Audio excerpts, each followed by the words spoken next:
You're probably thinking, what is that guy doing on my screen?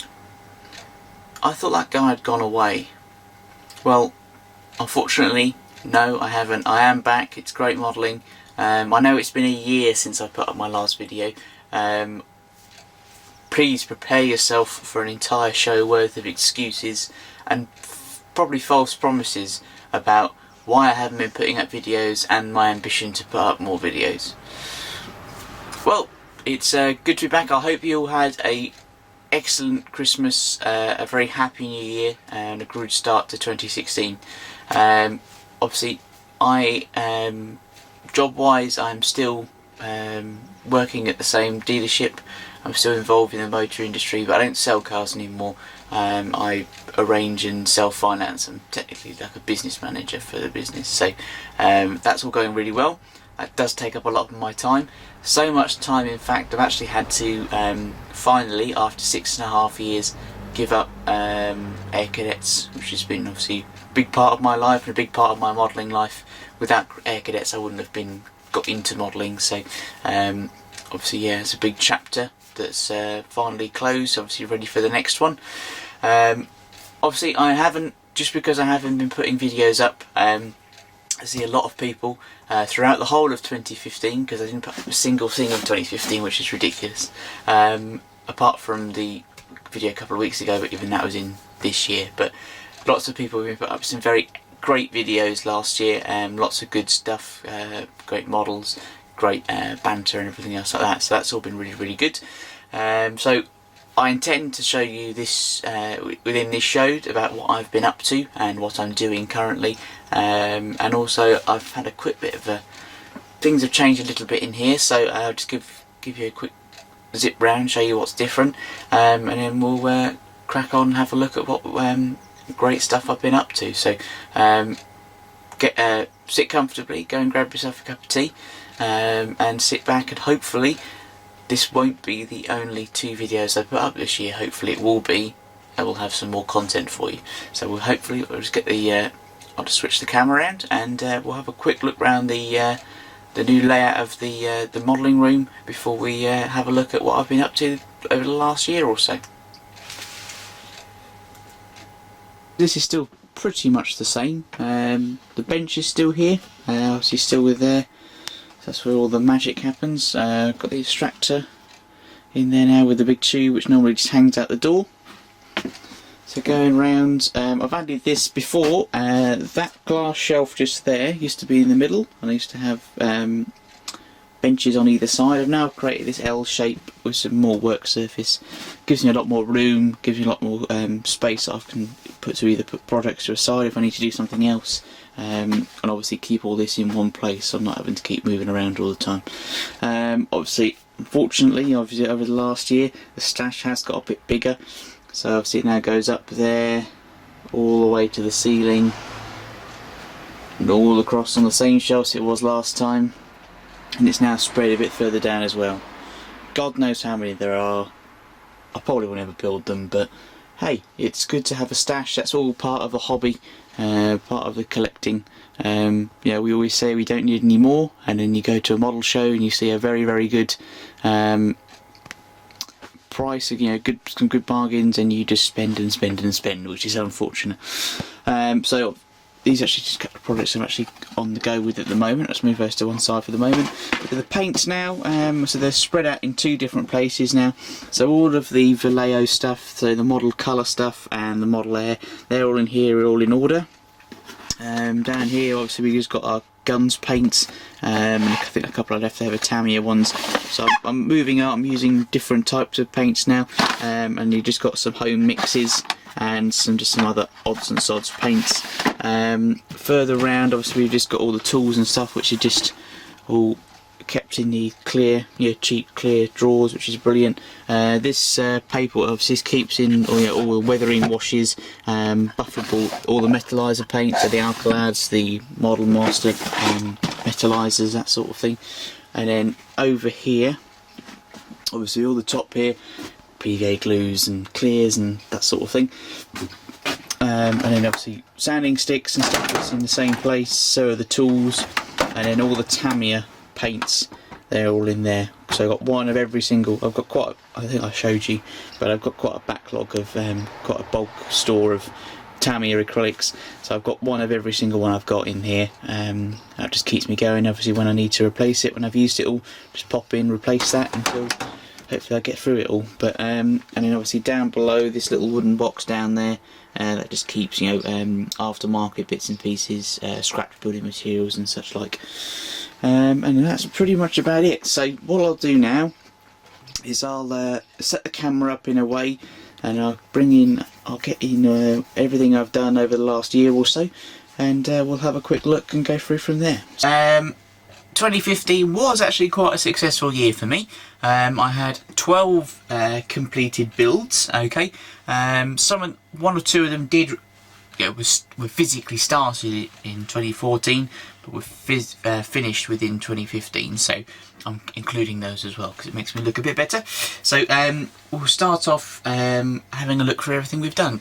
So in the end of the last video, if you can cast your mind back all of that time ago, I was working on quite a large bust. This bust, to be precise, this is the 1/6 scale Panzer Commander. So obviously, in terms of obviously we got him here. He was just being base coated and things like that when we spoke last time. Obviously, he was finished quite soon after the video was put up.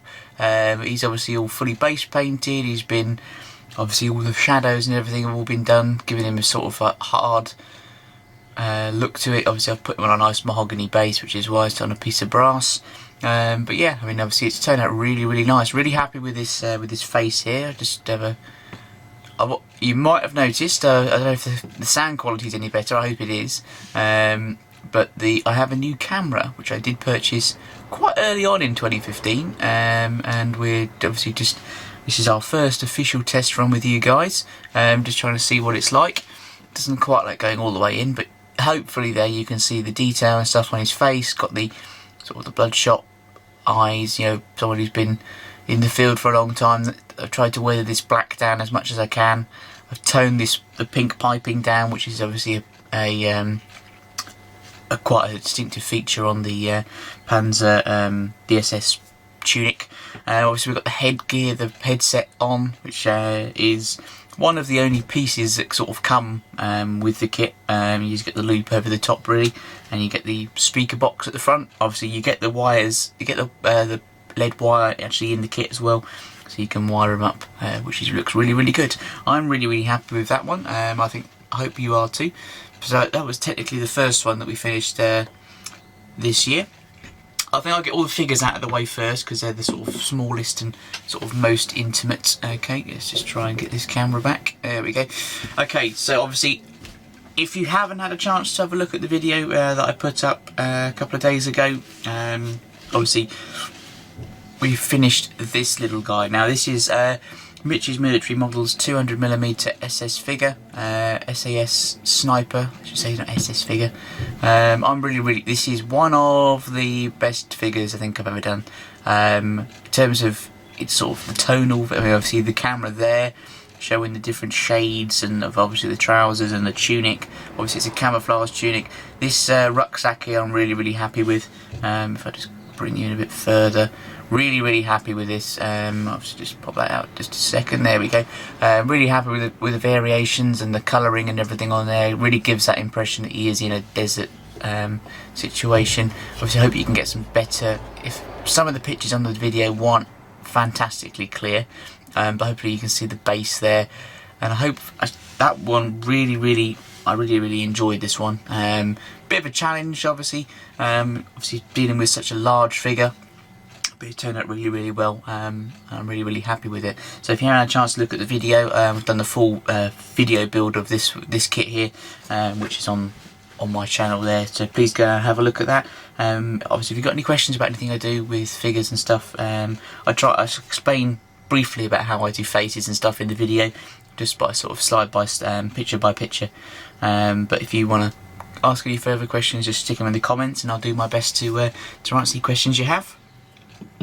Another one that was done fairly early on in the year is this guy. I'm not sure if you've ever seen any of this one before, but this is again another Mitch's Military Models bust.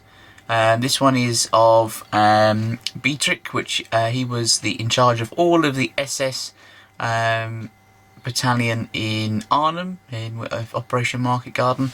So I've got a whole range of these. So I've got Colonel Frost, obviously in charge of the parachute regiment detachment that was posted to the bridge in Arnhem. Obviously this is the first one I've managed to get done, but I'm really happy with this. Again, I love this leather effect I've managed to achieve with obviously the full trench coat, with obviously the wool inside as well. Again, really happy with the face and everything else on this guy as well.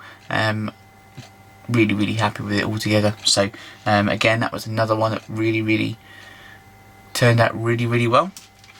Okay, obviously again, Mitch's Military Models, big thing with mine.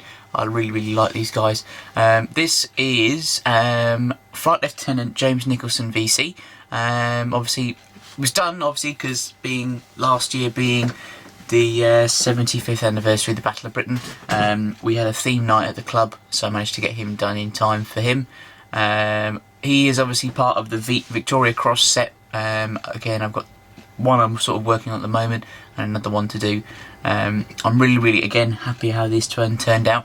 This one actually, I didn't actually paint the eyes in. I actually used a new set from a company called Archer, which is some eye transfers. If I really need this to lock in, if it's probably not gonna work. But okay, if you can sort of see them there. See the eyes on there are actually decals. I'm just trying to test them out, see how they work. Obviously you get them in various different sizes, so a lot of people really struggle with faces and eyes and stuff with figures. Obviously you can either do them very well, or you can obviously mess them up. Obviously it is a skill, it does take practice, but if you are looking for, obviously if you can, in terms of the uniforms and stuff, they can be they're quite easy to get your head around in terms of shadows and highlights and things. But if you're really struggling with your eyes, a couple of pounds will buy you a huge amount of decals. I actually haven't got them out at the moment, but I could post a link in the below to where you can get them. But they are really useful. Lots of different colours, very easy to apply. So that's that one there. Really happy with him. And the last figure for this year was just a little one. This is just the 35th WAF figure. It's probably not going to like it, so if I just do it to there and I'll just try and zoom in a bit. So we've got this WAF figure here. It's all one piece. Just put on this little simple little base. Did this for some demonstration purposes. I went over to Flory Models. Phil Flory went all the way down to Devon to see him, and I did some videos and stuff for him. This was one of the pieces that I prepared just to show for just simple effects you can do with obviously painting smaller figures. This one turned out really well. I'm really happy with it. So that's that one there. So obviously every single year that we've been doing this now, we've been talking about the Air Cadet competition, the summer competition. Obviously this one was my last for this year, and it's just we're ready to go in from there. So I had 2 entries in there. I had the individual, obviously being the Battle of Britain anniversary, they set the old Airfix 48th scale Hurricane, which was a channel. Obviously it's an old kit, raised panel lines, things like that, and it was literally just obviously the paperwork and things came out just before the new Airfix kit 48th Hurricane came out. Obviously you have to build that one. I actually I'd already pre-ordered the Hurricane anyway, so this was obviously the Hurricane that I completed. There you go. So what this is it's the old Hurricane. It's the old sort of 70s 48 scale Hurricane, which I've completely and utterly rescribed. I'll just bring you in, you can have a look. So this is actually, I used the the decals are actually from the new kit. I wanted, obviously, with everything that we do in terms of building and everything else like that, we obviously need to have some paperwork and things to go with it to explain what the aeroplane is. And obviously, after a bit of research, this actual particular aircraft, R4118 UPW, obviously was a Battle of Britain Hurricane, and it's also got quite an interesting story afterwards as well. This actual aircraft is actually on the airshow circuit now. It's been completely restored to flying condition. A very, very interesting story. If you're interested in that, then there are plenty of books and documentaries and things out there that can give you the information about this. But obviously, I used actually, obviously all the main plastic, obviously all the fuselage halves and everything are just the Airfix kit that have been rescribed and obviously updated. I mean, the fit itself actually wasn't that bad, to be perfectly honest. It needed a little bit of sanding and everything else like that, but generally it was actually quite a good kit. Other bits and pieces I used, I had an ARC model 48th Hurricane as well, which I was going to obviously do as well, but I started to build it a long time ago, and actually the actual kit itself was very, very poor in terms of its fit and everything. So what I've done is I've sort of stolen, I mean, because some of the pictures, some of the pieces, detail pieces, were actually very, very good. Cockpit itself was very good, especially compared to the original Airfix kit. So this kit's actually got the ARC models plastic kit in there, the cockpit in there. So that had to be a bit of, there had to be a little bit of modification and stuff to get that in there. You can just about see it. I mean, I've used the ARC model canopy as well, because the framing and things was a lot better than the original Airfix kit. Other things like the propeller is the ARC model one, the exhaust stacks are, and underneath I've used some of the detail pieces and stuff for the undercarriage. So I've used the pieces of the for the undercarriage itself, all the struts and the door, actually not the doors, but the gear struts, the wheels, and some of the interesting detail and stuff inside the actual cockpit there. So you see all the actuators and things in there. They were all added from the ARC model kit because they were just a lot better detailed than the original kit. But apart from that, I mean, I'm really happy with how it turned out. Obviously, first real big rescribing job. I know I did a little Chipmunks a couple of years ago, but they were quite simple. There wasn't many lines and stuff for them, but I mean, I didn't have many mistakes. They've turned out quite fine. They've obviously taken a wash quite well, as you can see, but obviously it was all sprayed with Tamiya and Vallejo paints, and did a little bit of weathering and stuff underneath with the gun smokes and oil stains and things. So I'm really, really happy how that one turned out. That one was a very, very nice kit to do.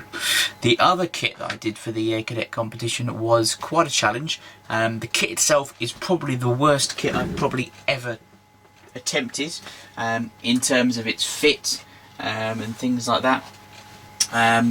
So this is obviously the regional diorama. So the diorama for this year was the title that we were given, or that we had to work from, was aerial photography. Now obviously many different options that you can use, drones, things like that. I wanted something that I already had. I didn't want to go out and buy another kit to be able to do. I had this kit in here. Obviously this is a 72nd scale. It's actually an extra kit, 72nd PR9 Canberra. Canberra being obviously famous for being the first British jet bomber into service, but I think it's more predominantly known and it's more famous for being a very good photo reconnaissance aeroplane. So that's what I've done. I mean, this is a diorama of a Canberra being prepared for flight. The aircraft itself is an aircraft from Marham in early 2003, so just at the right at the end of the Canberra's before it was withdrawn from service. I've used, like for example, the Hooching generator, the tow bar, and some of the other details and stuff you see scattered around. They're all provided by Flight Path. I mean, the extra kit itself, its merits are that it has the split nose, and obviously all the detail and stuff all built into it. The cockpit itself, obviously, it comes with a resin ejector seat, but the actual cockpit detail itself is pretty good. Bad points about the extra kit is its fit is the main thing. I mean, obviously the Canberra has quite a large spine. And it doesn't actually have much detail on the spine on the actual aeroplane. Few panel lines, but nothing major. But the actual kit itself was such a bad fit. I measured it, and there was a 2.5mm step, which had to be obviously rectified on both sides. So it subsequently on the. If I just remove the base for the moment, I'll go over that in a second. But subsequently on the bottom, which I've now had to obviously rescribe and everything. If we just see me, just a tad, you can have a quick look at it. Obviously it's all down here. I mean, this where the cameras and everything are on the real aeroplane, I've obviously had to paint these black. Now this piece is clear, clear plastic, but again the fit of that was so bad that I had to have lots of filling. Hence why I had to rescribe it and just paint them black, because I completely lost all of the sort of clarity of the clear plastic. Obviously in terms of all down here, this step is here, so this had to have a lot of rescribing and filling work done to it. The joints, fitting it to the fuselage, again large gaps here which all had to be filled. But I mean, after a lot, and I mean a lot of sanding, a lot of work, a lot of pain, not pain, I mean for example, I mean these engine nozzles, these two rear pieces here and the fronts, again they're all separate fits, and again they didn't fit at all, and lots of work required. And even towards the end, I mean, I don't know if you can see it on, compared from that wing end to this wing end, you can see there's clean areas here. I had problems with decals and things, and you know, after finally getting it painted and stuff, I mean I had actually used extra acrylic paints on this actual aeroplane. I had heard a lot of horror stories about using extra acrylic paints, acrylics, but I didn't find them to be that bad actually. I mean, I just thinned them 50-50 as normal. I used the extra acrylic thinner as well. I think that probably helped as well. But I got that in there, sprayed it up, did some weathering stuff with it as well. And obviously we got, obviously I had to slice the canopy. Obviously that came as one piece, so I had to slice that in a way, obviously because where the Canberra it splits into 3 pieces, and obviously add some other bits and pieces. This down the front here is a escape hatch, where obviously the navigator in real life, when the nose is shut, he has an ejector seat. If he needs to escape, this detonates and he goes through there. I lost that when I was sanding, because again the fit was bad, so I've just used a piece of sheet brass over there, on the contour, glued that down, and then painted over the top, and that's turned out okay. I mean it's okay. Obviously when you look at it closely you can see mismould, you know, there's still bits where I've, you know, the scriber jumped and things like that, and obviously problems with some of the paints and the decals which I can still see, and it still haunts me really. But I mean, as a entire piece with this on the diorama, it does look quite impressive, I think, so I am moderately happy with it. I'll just show you the base again. Now I've got the aeroplane out of the way. Obviously this is just a solid piece of MDF, which I used an old panel scriber repeatedly to scribe some concrete panels in. Obviously then sprayed it grey and did some pre-shading and things to obviously give me this quite nice weathered sort of aircraft dispersal pan. Marked and sprayed obviously the taxiway markings. Again, I just simply, obviously with the figures and stuff, they've all been obviously washed and obviously dry brush just to bring out the details. The ground crew themselves, so the guy putting the auxiliary power in, the guy that's sort of underneath just checking and talking to the pilots. I mean, they're actually from a NATO 72nd NATO ground crew set. Ones are just sort of generic ones that you could see and you could just, you wouldn't know if they were British or American or other countries. The actual air crew themselves are a resin crew. If I just try and get you in there a bit. So these crew here, so one that's sort of glued in the place, so when the airplane's in, it looks like he's about to board. So this is the actual pilot, and that's the photo, the navigator at the front there. There are PJ Productions resin crew. So obviously I've used the tow bar there. Obviously you can see the Huchin ground power, which is all one solid lump of resin with some white metal for the tow bar and the wheels, etc. So quite a simple diorama, and I'm lucky to say that both of them came first, which is a nice sort of fitting sort of end to my air cadet modelling career, I have to say. So again, quite happy with that as well. So that's that one out of the way. I'm quite happy with that. I'll try and put some photos up at the end if I get time just to go through them, so you can see them in a bit more detail. So other bits and pieces we've been going on with now. Obviously we've done the aeroplanes. I'll do the final piston. This I think is my favourite finish from this year. This is the Tamiya 148th P51, done in the markings of Bud Anderson's Old Crow. Comes actually in the kit. I'm really happy with the finish I've got on this. I've got a really nice subtle weathered olive drab. Obviously I've sprayed rather than use the decals for the stripes. I managed to colour match the prop to the checkered bit quite well. Obviously this checkered section at the front is a decal. You've had to sort of colour match and paint this orange and yellow at the front here. Really happy underneath as well. Obviously I've managed to weather it. Looks beaten and obviously well used, but it's not hugely abused. I haven't overdone it at all. I think I've really managed to, obviously with the undercarriage bay, I've managed to get a nice weathering effect in there. Really happy with that. I've got a nice clear canopy again.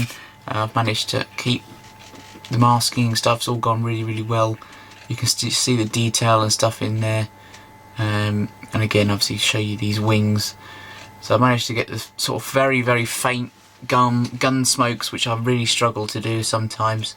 Going across there, nice really nice fading and things, and again that nice prop and Old Crow at the front. I'd say I'm happy with the exhaust stains as well. Maybe very slightly overdone, but not too bad at all. I'll just keep this as a loose fit because it's been to a couple of shows and things, but really happy with how that's come out. Again, so I think overall I think that is probably one of the best ones I've completed this year. Really happy with it, and that's that. So I mean, I've worked it out. I haven't done a single piece of armour this year, which is really not like me. I do like my armour, so I've sort of said that I'm going to try and do some armour this year. I've already started on a piece here, so I suppose we better get the big one out of the way. Everyone has to do a big kit every year, I think. So we had a theme night with the club. So you know, I'm with a Brampton Scale Model Club.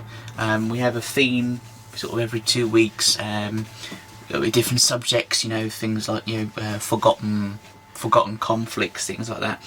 Now we had one that was coming up, and the theme itself was black. Nothing else than that. It was just black. Oh no, it was back to black. There we go, back to black. So I was looking around. Obviously, we need to do something black. We need to do maybe a night fighter, mosquito, or a hurricane or something. And I didn't want to do one of those. I just finished the hurricane at that point. I thought, I know what I've got. I've got something that, guys, you've already seen. I mean, I did a quick thing about it. I showed you the box when I first got it.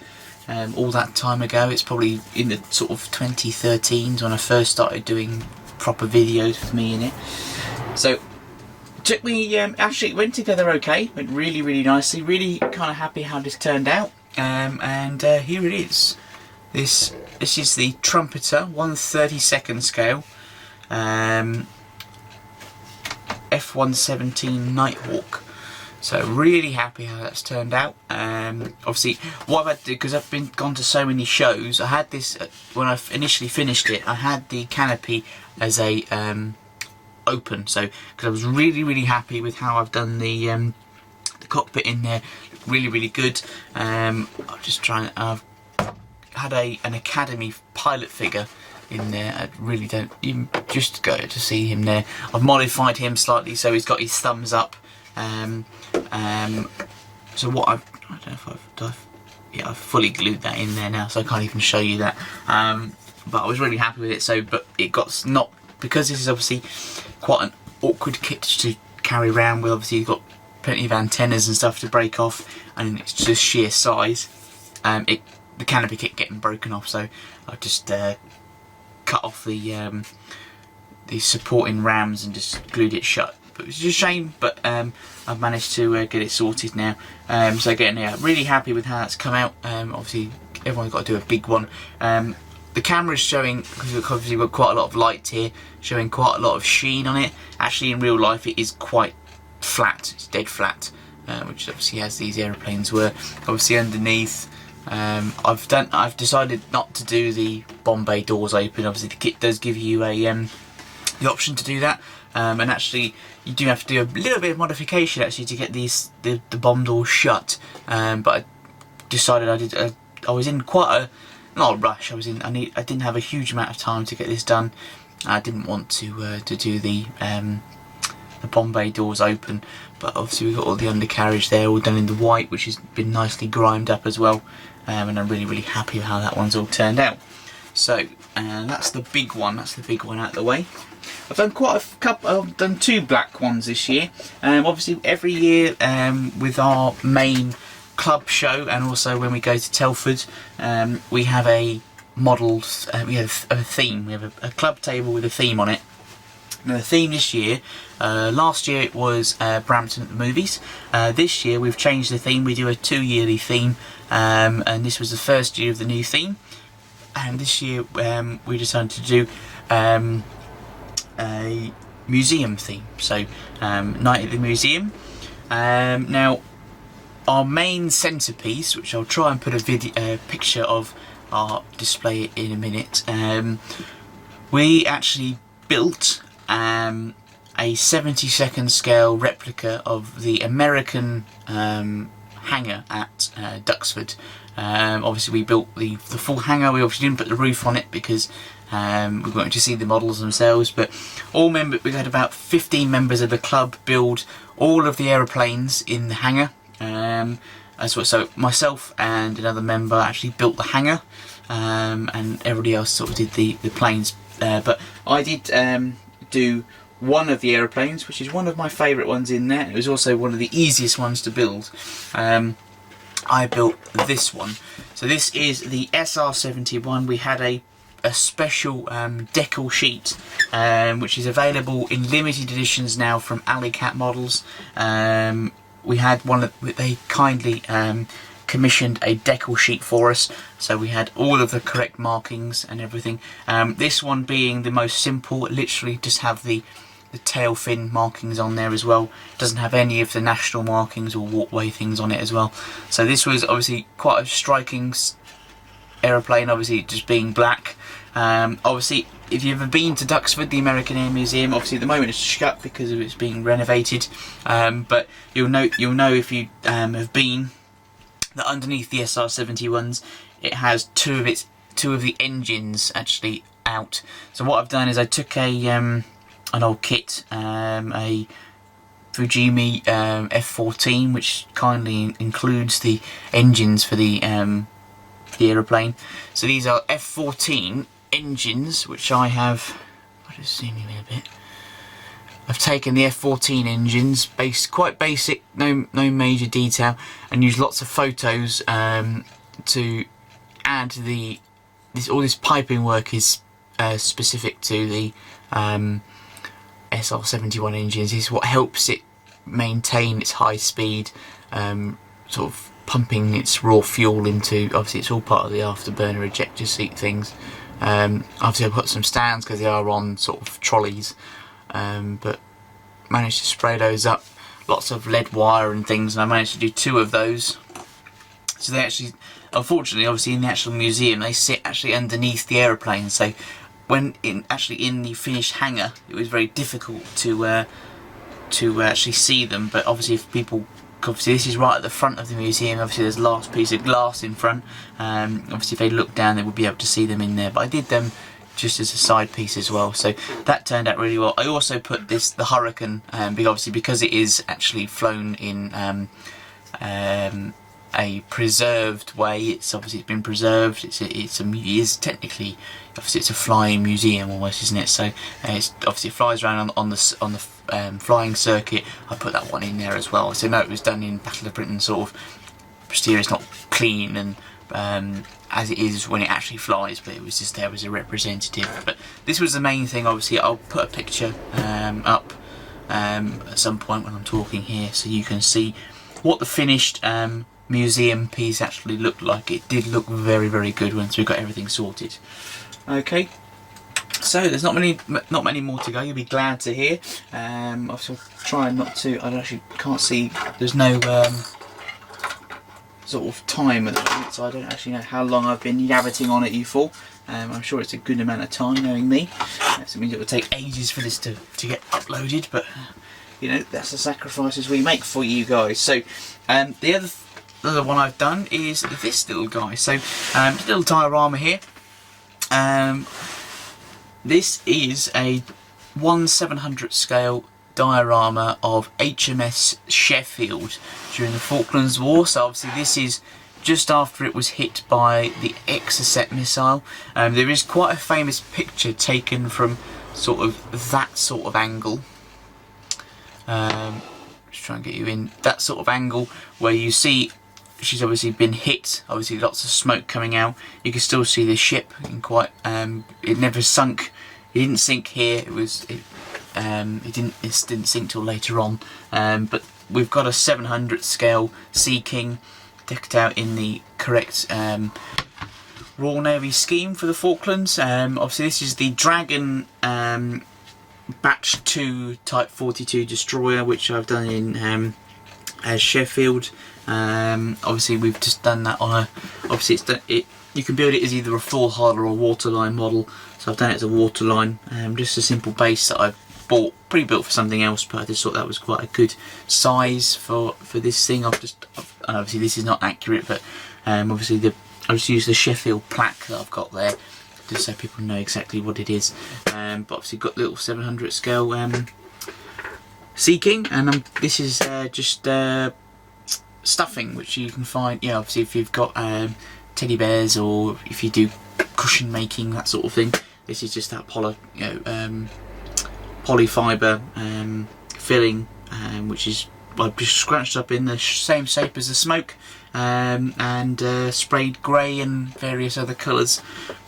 And obviously once you see the white coming through as well, it does give an impression of smoke as well. So it turned out really, really nice. Really, really happy how that turned out. My first sort of go at doing a proper ship for since I did the little U-boat that you saw before, but this is the first sort of go, and I've been really, really happy with it. And that kind of sparked a new genre for me. Now with the club, with the IPMS as well, obviously everyone's got their special interest groups. Now we are looking to start up a new SIG. Now I've kind of got a little bit of a bug for this over the last couple of months, starting in sort of the summertime. But I've kind of got a little bit of a bug for submarines. Now this was the first submarine that I finished. Okay, this is a Type 7C, which was, if you remember the Albrecht Brandy figure bust that I did sort of towards the end of last year.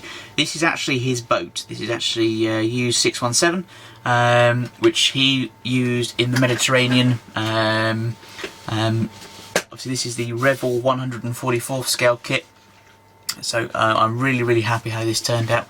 Just try and give you a bit of a look over. So obviously you got the props at the back. rigging, which is done with this easy line, flexi line things. But really happy how that's turned out. Really nice weathering and subtle weathering I've got on this. I'm really happy with it. So that's kind of sparked off a bit of a thing for not only myself and other members of the club, and a couple of other members from other clubs. We're just looking to set up some kind of submarine SIG, because there isn't one official submarine type SIG. So obviously the name itself has not been officially announced, nor is the SIG itself, but obviously we're just looking in the early stages of seeing if there's enough interest to set up a SIG, and obviously go through the motions of doing that. But that was obviously the first proper submarine that I've done, and I'm really very happy with it. I look at it every time I see it on the shelf or see it on a table at a show. I'm just looking at that. I'm really happy with how that turned out. Everything went to plan. All of the camouflage and stuff was all done freehand. Did it all completely freehand.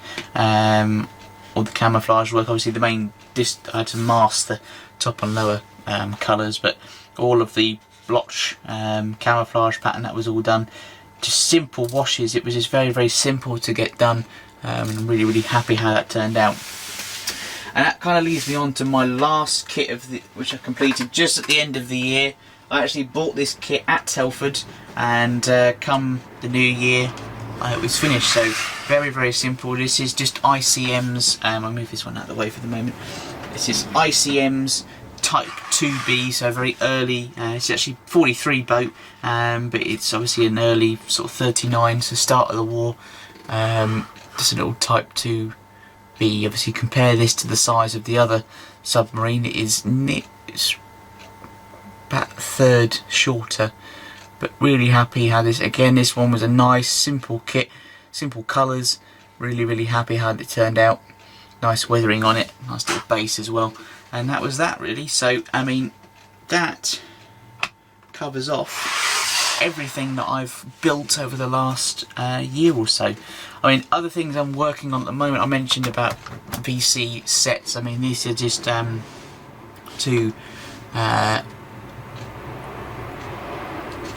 obviously a figure in its early stages. This is Lieutenant Commander Wankling VC, part of the VC set from Mitch's Military Models. Submarine Commander to go along with the submarine SIG. Obviously lots of history and stuff about him. An interesting story as well about how he actually won his VC. As with all VC stories, they are really interesting things to look at and work out. So that's one that I'm sort of working on at the moment. I don't know if you saw on the walk round, I've got a big 72nd scale submarine to be doing as well. So same type as the smaller one, but I'll be doing that obviously in a bigger scale. Other things I'm working on, I'm trying to do a diorama at the moment. I haven't done a proper big armour diorama for a long time. So I'm actually using this kit here, the Dragon Cyber Hobby Stug 3F Unks F kit, which I've already started. Obviously you get the reloading crew as part of the kit, which is really nice. So this is where I'm up to so far. So we've got all the hull and everything constructed, the top hole is on, all the suspension and everything's on. It's not the best fitting kit in the world, I will admit. I think it's one of Dragon's early kits. Lots of seam lines, mould lines, sink marks, that sort of thing to clean up. We've got all the wheels and everything all here, all ready to go. Got these side skirts that I need to add on as well. So what we need to do here is go through and actually just get those glued on and everything else like that. Now in terms of other bits and pieces, obviously the gun and everything is all there. Obviously it's just a case now of just sort of putting it all together, get the tracks on, get it built and get it painted. And then that one is another one that's good to go. It's going to be a sort of, I'm thinking about doing some water with it, maybe. Obviously it's a Rush, this is obviously based in Russia, this particular Stug, so that's where it's obviously going to be eventually based. I won this also in a raffle, this little German sort of staff car wagon sort of thing, which is not a bad little kit, which I can do as well. So I'll probably do that with maybe some officers or something, maybe giving a briefing or something else like that. I haven't quite worked out the exact plan for the diorama, but these are definitely going to be in it. There's probably going to be some other bits and pieces as well. And apart from that, that is about it. That's where I'm at. That's that. So that's everything, guys. It looks about obviously everything. I've shown you everything that I've been doing and what I've been up to. Here comes some more false promises. Obviously, what I'm going to hopefully do now I've got some more time on my hands is attempt to try and get some more videos up for you guys.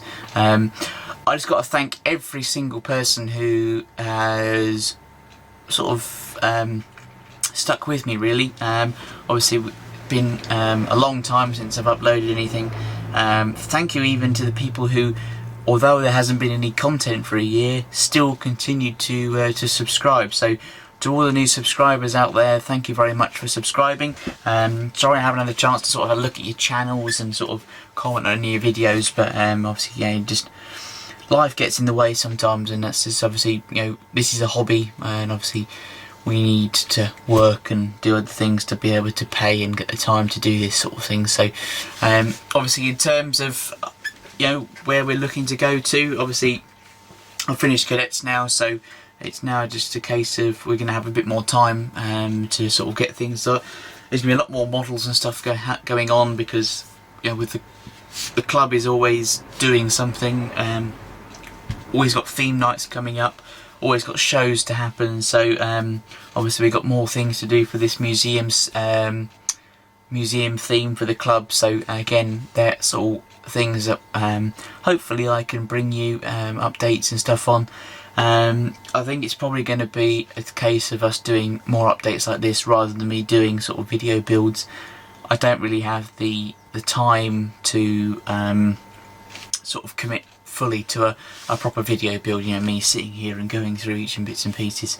I know I've promised it in the past, but there's a promise I wouldn't be able to keep, so there's no point me even doing it. So in terms of obviously stuff that's coming up, I'll just try it at my best, even if it's just a quick 5-minute video. I know this is probably going to be an episode because we've had a year's worth of stuff to catch up on, but even if it's just a sort of 10-15 minute update, maybe, I don't know, once or twice a month.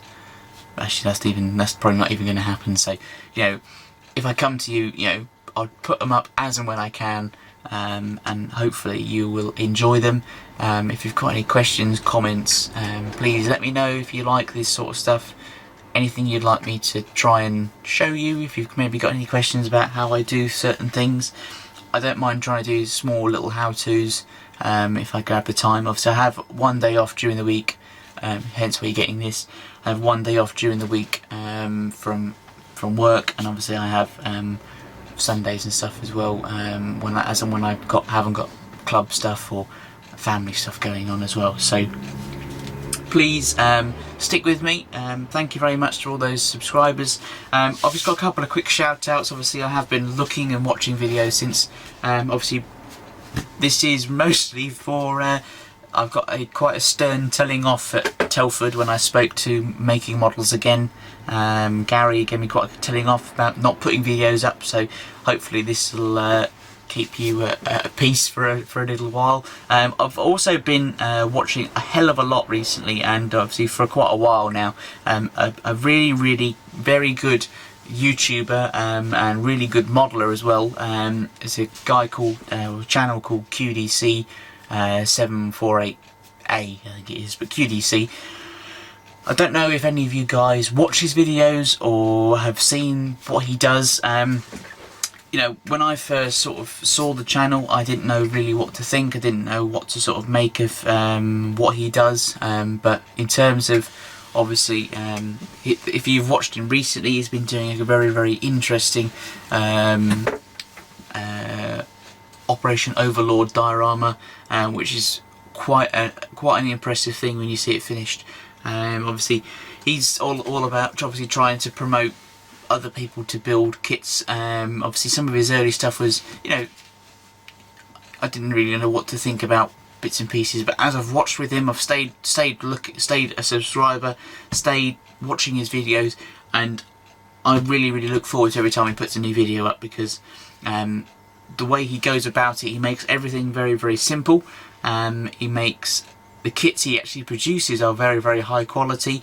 The way he explains, obviously, he shows you everything from his point of view, so you can see exactly how things go together and things like that. So please go out and subscribe to him. Obviously, keep watching my videos, and hopefully we'll see you very soon. So to all of those out there to all of you guys out there in YouTube land, please stay tuned, and we will hopefully see you very soon. So this is Great Modelling, and thank you very much for watching, and happy modelling to all you guys. Thanks very much. We'll see you next time. Bye bye.